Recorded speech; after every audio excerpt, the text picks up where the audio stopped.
సత్రవాడలోని TTD ఆలయాల్లో నిర్వహించాల్సిన హరికథ కార్యక్రమానికి ద్విచక్ర వాహనంపై వెళుతుండగా వడమాలపేట పూడి క్రాస్ సమీపంలో ఆర్టీసీ బస్ ఢీకొన్న ఘోర ప్రమాదంలో హిందూ ధర్మ ప్రచార పరిషత్ ప్రైవేట్ కళాకారులు కె చక్రవర్తి కె నాగరాజ్ శెట్టి అక్కడికక్కడి దుర్మరణం చెందారు. విధి నిర్వహణకు వెళుతూ అకాల మరణం చెందిన కళాకారుల కుటుంబాలు తీవ్ర విషాదంలో మునిగిపోవడంతో పాటు ఆర్థిక ఇబ్బందులు పడ్డాయి. ఈ విషాద వార్త తెలిసిన వెంటనే టీటీడీ బోర్డు సభ్యులు భానుప్రకాష్ రెడ్డి బాధిత కుటుంబ సభ్యులను పరామర్శించి వారికి ధైర్యం చెప్పారు. అనంతరం ఆయన వెంటనే TTD chairman BR Naidu, EO Muddada రవిచంద్రలతో మాట్లాడి ఈ కేసును మానవతా దృక్పథంతో పరిశీలించి ఆదుకోవాలని కోరారు. దీనికి చైర్మన్, ఈవోలు తక్షణమే స్పందించి ప్రస్తుత నిబంధనల ప్రకారం సహాయం అందించే వీలు లేకపోయినా ప్రత్యేక మానవతా చర్య కింద దివంగత కళాకారుల కుటుంబాలకు ఒక్కొక్కరికి 5 లక్షల రూపాయల చొప్పున ఎక్స్గ్రేషియా మంజూరు చేశారు. అలాగే అంత్యక్రియల ఖర్చుల నిమిత్తం హెచ్డీపీపీ నిధి నుంచి తక్షణమే 25,000 రూపాయల చొప్పున విడుదల చేయించారు.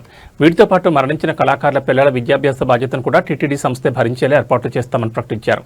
బాధిత కుటుంబాలకు తక్షణమే అండగా నిలిచిన టీటీడీ చైర్మన్, ఈవోలకు చొరవ చూపిన భానుప్రకాష్ రెడ్డికి కుటుంబ సభ్యులు ప్రత్యేక ధన్యవాదాలు తెలిపారు. నిన్న తిరుమల తిరుపతి దేవస్థానాల హిందూ ధర్మ ప్రచార పరిషత్లో పనిచేస్తున్నటువంటి కళాకారులు నాగలాపురంలో టీటీడీ కార్యక్రమానికి ద్విచక్ర వాహనం మీద వెళ్తూ దురదృష్టవశాత్తు యాక్సిడెంట్లో మరణించడం జరిగింది. వెంటనే టీటీడీ హెచ్డీబీపీ సెక్రటరీకి ఫోన్ చేసి వారిని ఆర్థికంగా ఆదుకోవాలని చెప్పి కోరగా, వారు డైలీ బేసిస్లో పనిచేసినటువంటి దృష్ట్యా వారికి ఇలాంటి ప్రొవిజన్ లేదని చెప్పి నా దృష్టికి తీసుకురావడం జరిగింది.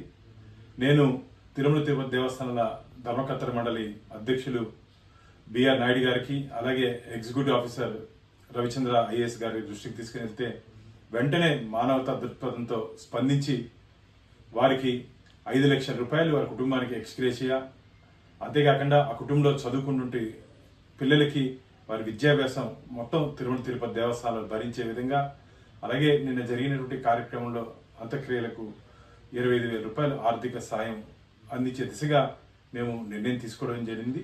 ఇక ఈ నిర్ణయం భవిష్యత్తులో తిరుమల తిరుపతి దేవస్థానంలో శాశ్వత ఉద్యోగులు కాకపోయినప్పటికీ ఎవరైనా సరే దురదృష్టవశాత్తు ఇలాంటి సంఘటనలు జరిగితే వారందరికీ ఇది వర్తించే విధంగా జరగబో ధర్మకర్తల మండలి సమావేశంలో దీని మీద మేము నిర్ణయం తీసుకోబోతున్నాం.